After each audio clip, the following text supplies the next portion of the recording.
একটা কমেন্ট করি, we want বিদ্যুৎ, মানে বিদ্যুৎ চাই, বিদ্যুৎ লাগবে। কেমনি দিবেন ভাই জানি না, কারণ চাপ তো সরকারকে নিতে হবে। আর যখন যে সরকার ক্ষমতায় থাকে তার উপর দিয়ে চাপ যায়। যদিও ভিডিওটা বিদ্যুৎ নিয়ে না, তবে আমরা বিদ্যুৎ চাই, নিরবচ্ছিন্ন বিদ্যুৎ চাই। বাংলা একটা কথা আছে যে ডিম পারে হাসে, খায় বাগদাসে। বর্তমান ক্ষমতাসীন সরকারের যিনি প্রধানমন্ত্রী আছেন জনাব তারেক রহমান, তিনি নির্বাচনের আগ থেকে এ পর্যন্ত আমার কাছে মনে হয়েছে যে দীর্ঘ সময় লন্ডনে থাকার ফলে তিনি বাংলাদেশের রাজনীতিতে কিছু পরিবর্তন চাচ্ছেন। ইভেন নির্বাচন শুরুর আগেও যখন ডক্টর ইউনূসের আমলে বিএনপির মাধ্যমে কিছু ওই যে কি বলা হয়েছে বিচি নেতা, আমি আওয়ামী লীগের সময় বলতাম যে একটা দলকে নষ্ট করে কিছু অতি উৎসাহী বিচি নেতা, কেউ চায় রাজনীতিকে সেবায় পরিণত করতে, দলের ভাবমূর্তি বাড়াতে, আবার কেউ এই দলের লেবাস, নাম, টাইটেল, পদ পদবি ব্যবহার করে নিজস্ব ব্যক্তিগত ধান্দা। আর এই ধান্দাবাজদের কারণে দলীয় প্রধান হিসেবে যারাই থাকেন তাদের যে মহান পরিকল্পনা অথবা জাতির জন্য বৃহৎ সার্ভিং প্ল্যান কোনোটাই কাজে দেয় না। তারেক রহমান বলছিলেন যে আই হ্যাভ এ প্ল্যান, কিন্তু ওনার প্ল্যান আসার আগে এই যে বিচি নেতাদের যে সকল প্ল্যান ফেসবুকে প্রকাশ হচ্ছে, এগুলোর কারণে বিএনপি কোথাও না কোথাও অনেকটা এই মুহূর্তে কোণঠাসা হচ্ছে। আমি মনে করি যে বিএনপি যে সিদ্ধান্তটা নিয়েছে ভেরি ফাইন, কিন্তু আরেকটু হার্ডেস্ট সিদ্ধান্ত নিতে হবে, কারণ এই মুহূর্তে বাংলাদেশের রাজনীতিতে কিছু কিছু জিনিস মানুষের কাছে প্রশ্নবিদ্ধ অবস্থান তৈরি করে ফেলে।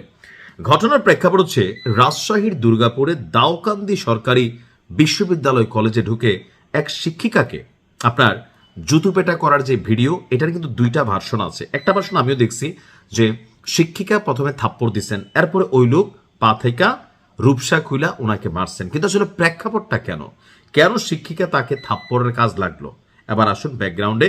যদিও বিএনপি তাদের সকলকে বহিষ্কার করছে, তবে আমি মনে করি বহিষ্কারের পাশাপাশি এদেরকে আইনের আওতায় নেওয়াটা উচিত ছিল। তাহলে কি হইতো, আগামী দিনে বিএনপির নাম ভাঙাইয়া পদ পদবিতে থাইকা এই ধরনের অপকর্ম করার আগে 100 বার ভাবতো যে না, শুধু বহিষ্কারের মাধ্যমেই শেষ হচ্ছে না, আইনি ব্যবস্থা তাদের বিরুদ্ধে হয়ে যায়। এমনকি যদি বিএনপি কোনো মামলা দেয় এই মুহূর্তে, তাহলে কোনো নেতা ফাঁকফোকর দিয়ে বের হইতে পারবে না, তবে তাদেরকে বহিষ্কার করছে। ঘটনার প্রেক্ষাপট হচ্ছে আপনার তিনি হচ্ছেন আপনার শাহাদাত হোসেন, জয়নগর ইউনিয়ন যুবদলের সাবেক সহসভাপতি। কলেজে ভাঙচুর, অন্য শিক্ষককেও মারধরের অভিযোগ এনেছে আপনার মানে তাই যিনি আছেন তার সাঙ্গপাঙ্গদের বিরুদ্ধে। আর কলেজের অধ্যক্ষ, নারী শিক্ষিকা সহ 5 জন আহত। আচ্ছা, ঘটনা কি, 23 এপ্রিল দুপুরে ডিগ্রি দ্বিতীয় বর্ষের পরীক্ষা চলমান ছিল, পরীক্ষা চলতেছিল।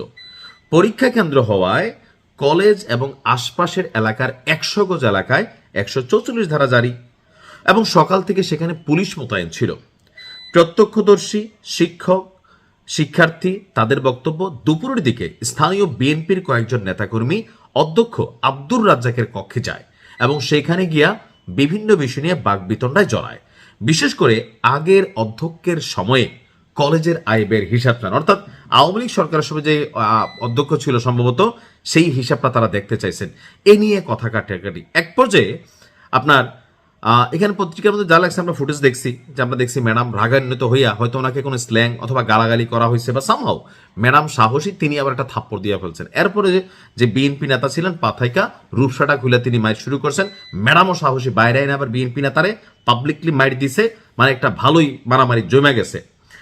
তো এখন ওনাদের বক্তব্য যে আমাদের কলেজের যিনি প্রভাষক আছেন, অধ্যক্ষ আব্দুর রাজ্জাক, প্রভাষক আলিয়া খাতুন হীরা, তারপর অধ্যাপক রেজাউল করিম আলম সহ আরো 2 জন কর্মচারী আহত হয়েছে, তারা রাজশাহী মেডিকেল কলেজ হাসপাতালে ভর্তিতে আছে। মানে এগুলা একটু তো আবার থাকেই। আচ্ছা, এখন প্রভাষক আলেয়া খাতুন হীরা, যার মারামারির ভিডিও আমরা দেখলাম, তিনি বললেন বিভিন্ন সময়ে কলেজে এসে তারা হিসাব চাইতেন, মূলত চাঁদাই দাবি ছিল তাদের। অধ্যক্ষের পাশে থেকে প্রতিবাদ করায় আমিও হামলার শিকার হয়েছি। তবে স্থানীয় বিএনপি নেতা আকবর বলেন, কলেজের আগের বিভিন্ন অনিয়ম দুর্নীতির হিসাব চাইতে গেলে উল্টো তাদের সঙ্গে দুর্ব্যবহার করা হয়। প্রশ্ন হচ্ছে, স্থানীয় সেই বিএনপি নেতা আলী আকবর, তিনি কি কোনো অথরিটি, তিনি কি প্রশাসন, তিনি কি শিক্ষা মন্ত্রণালয়ের কেউ অথবা দুদকের কেউ যে তিনি কলেজের কাছে আসলে হিসাব চাইতে পারেন? সমস্যা হচ্ছে দায়ের থেকে আসার বড় লইটা হয়। ভাই হয়তো ভুলে গেছে এগুলার জন্য নির্দিষ্ট অথরিটি আছে, যেটা তাদের কাজ। তারা যদি না করে আইনি ব্যবস্থা নেবে, দুদক সেখানে ভূমিকা রাখবে, প্রশাসন সেখানে কার্যকরী ভূমিকা নেবে, ইউএনও সাহেব আছেন, শিক্ষা মন্ত্রণালয় আছে, শিক্ষা অফিসার আছে, জেলা শিক্ষা অফিসার আছে, কতগুলো সেক্টর এখানে কানেক্টেড। কিন্তু ওই যে যাইয়া কলেজের মধ্যে এই বিষয়গুলো আমি বলি, দেখেন ছোট ছোট অনেক ঘটনা আওয়ামী লীগের ধ্বংসের পরিণতি ডাইকা আনছে। শেখ হাসিনা গিয়ে কি কাউকে থাপড়াইছে? থাপড়াই নাই তো। তো আজকে তারেক রহমান তো ভালো কাজই করতেছেন, তিনি তো ভালো কাজ করতেছেন, কিন্তু এই যে বিএনপি পাওয়ারে আছে, এই সময় আমি চাইলে দুই একটা আকাম করে ফেলতে পারবো, আমার কিছু হবে না, এই মেন্টালিটি নিয়ে কিন্তু বিএনপি নেতা সেখানে গেছিল, কিন্তু মাইরেও খাইছে, বহিষ্কারও হয়েছে, এমনকি শিক্ষিকা গ্রেপ্তারও হবে না, কারণ এটা বাংলাদেশে ভাইরাল হয়ে গেছে। তো আমি বিএনপির অনেক নেতাকর্মীদেরকে অবজারভেশন করি, অনেকের সাথেই পরিচয় আছে, মন্ত্রী লেভেল থেকে শুরু করে এমপি লেভেলে কাউকে আমি দেখি দলের জন্য দেশের জন্য প্রাণ দিচ্ছেন, জান দিচ্ছেন, কাজ করতেছেন। আর কিছু বিচি নেতা এই লেভেলের লোয়ার ক্লাসে যারা থাকে, এটির কোনো কামধান্দা অনেকেরই নেই। আওয়ামী লীগের সময় একটা ভুক্তভোগী অংশ ছিল, সুবিধাভোগী, মানে কি বেটা আমার থেকে বেটা বঙ্গবন্ধু আছে রে বেটা, আমি তো পুরো আওয়ামী লীগ, এগুলো সাজ্জা বিভিন্ন জায়গায় ধান্দা করতো, মন্ত্রী লোক হিসাবে প্রচার করতো, আর পাবলিককে মনে করলেন থাপাইতো। তো এইগুলোতে মানুষ বিরক্ত হইয়া এই জুলাই আগস্ট ঘটে গেছে। এখন বিএনপি নেতাদের মধ্যে অনেকে মনে করতেছেন নেতা বলি না, মেয়েদেরকে বিচি নেতা বলি, এই কারণেই যে লোকটা যে কোনো দলই করুক, যে কোনো দলের আদর্শ যদি কেউ অন্তরে ধারণ করে, তার দ্বারে আকাম কুকাম হয় না। আর যেগুলো দলের নাম ভাঙিয়া ধান্দাবাজি, চাঁদাবাজি, লুটপাট, বিভিন্ন ধরনের অ্যাক্টিভিটিজের চিন্তা থাকে, এরা কিন্তু এই ধরনের ডিসঅ্যাডভান্টেজ দেয়। তো এই মানুষগুলোকে দল কিভাবে কন্ট্রোল করবে?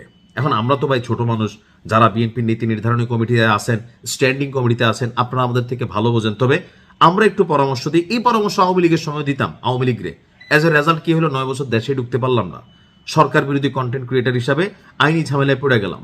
এখনো এই যে কথা বলি, অনেকে বলেন ভাই না বলেন না, থাক বিপদে পড়বেন, কিন্তু আমরা সবসময় বলি দেখেন, আপনি যখন ক্ষমতায় আছেন আপনাকে ধৈর্যশীল হইতে হবে, কারণ আপনার ক্ষমতা হারানোর ভয় আছে।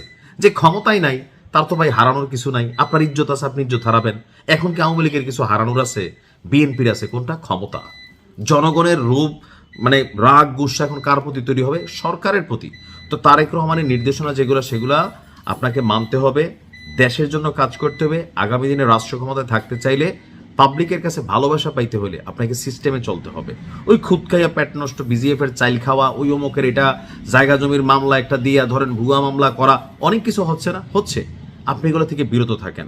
তবে আমার মনে হয় বিএনপি যারা নীতি নির্ধারণের ফোরামের আছেন, এই ধরনের স্পর্শকাতর ঘটনাগুলো যেগুলো পাবলিকলি আপনার টাচ করে, বা যে কোনো পাবলিকলি হয়তো সবকিছু ভাইরাল হয় না, দলীয়ভাবে বহিষ্কারের পাশাপাশি আইনিভাবে এদের বিরুদ্ধে মামলা ব্যবস্থা করতে হবে। আওয়ামী লীগও কিন্তু বহিষ্কার করতো, লাভ হইতো কি ভাই? যেই লোকটা দিনে দুপুরে গিয়ে এত বড় ঘটনা ঘটাইতে পারে, তারে বহিষ্কার করলে কি সে এলাকায় প্রভাবশালী?